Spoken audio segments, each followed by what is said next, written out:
Hi, അപ്പോൾ ഇതാണ് നമ്മളെ കണ്ണൂർ കോഴിക്കോട് ഹൈവേ ബൈപ്പാസ് റൂട്ടിലൂടെയാണ് നമ്മൾ പോയിക്കൊണ്ടിരിക്കുന്നത്. നമ്മൾ കൊട്ടിയൂർ ടെമ്പിളിലേക്കാണ് പോകുന്നത്. അപ്പോൾ നിങ്ങൾക്ക് കാണാം എത്ര ഭംഗിയായിട്ടാണ് ഈ റോഡ് ചെയ്ത് വെച്ചിരിക്കുന്നത്. 6 വരി പാതയാണ് കേട്ടോ. 3 വരി അങ്ങോട്ട് പോകാനും 3 വരി ഇങ്ങോട്ട് വരാനും. ഈ ബ്രിഡ്ജിൻ്റെ ഇതിലൂടെയൊക്കെ പോകുമ്പോഴുള്ള ഒരു വ്യൂ എന്ന് പറയുന്നത് നമുക്ക് അടിപൊളിയാണ്. വണ്ടി എത്ര സ്പീഡിൽ പോയാലും യാത്ര അത്രയും കംഫർട്ടായിട്ടുള്ളതാണ് നമുക്ക് കിട്ടുന്നത്. നമ്മളൊരു ഇൻ്റർനാഷണൽ ലെവലിൽ നമ്മളുടെ കൺട്രി ഡെവലപ്മെൻറ്റാണ് ഈ കാണുന്നതൊക്കെ.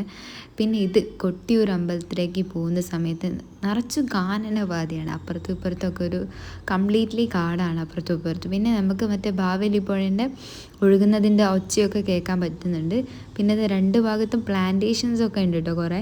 പിന്നെ അത് വളരെ കുറവാണ് വണ്ടികളൊക്കെ. പൊതുവേ ഫസ്റ്റത്തെ ഞായറാഴ്ചയാണ് ഞങ്ങൾ പോയത്. കൊട്ടിയൂർ ഉത്സവം തുടങ്ങി ഫസ്റ്റത്തെ ഞായറാഴ്ചയാണ്.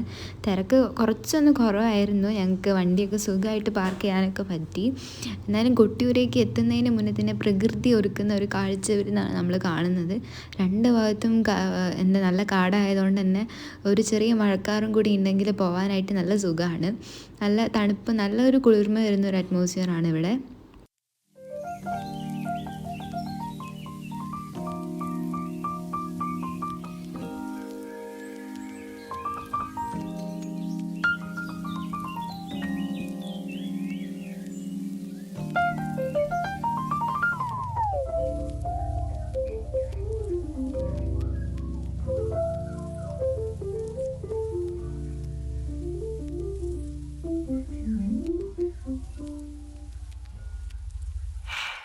അപ്പോൾ ഇതാണ് നമ്മളെ ബാവലി പുഴ. ഇതിൻ്റെ അപ്പുറത്തും ഇപ്പുറത്തും ആയിട്ടാണ് കൊട്ടിയൂർ ക്ഷേത്രം സ്ഥിതി ചെയ്യുന്നത്. അപ്പോൾ ഇതിൽ കുളിച്ചിട്ടാണ് ഭക്തജനങ്ങൾ കൊട്ടിയൂരേക്ക് തൊഴാനായിട്ട് പോകും. അപ്പോൾ ഇത് നമ്മൾ കൊട്ടിയൂർ ക്ഷേത്രത്തിലെത്തി. അവിടെ പ്രദക്ഷിണം വയ്ക്കുന്ന സ്ഥലത്ത് നിന്നെടുത്ത ഫോട്ടോ ആണിത്.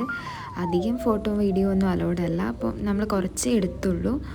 അപ്പോൾ കൊട്ടിയൂർ ഈ പ്രദക്ഷിണമൊക്കെ കഴിഞ്ഞ് നമ്മൾ അവിടുത്തെ പ്രസാദമായിട്ട് കണക്കാക്കുന്നത് കൊട്ടിയൂരിലെ ഓടപ്പൂവാണ്. ആ ഓടപ്പൂ വാഹനങ്ങളിൽ തൂക്കും, വീട്ടിൽ സൂക്ഷിക്കുകയൊക്കെ ചെയ്യാം.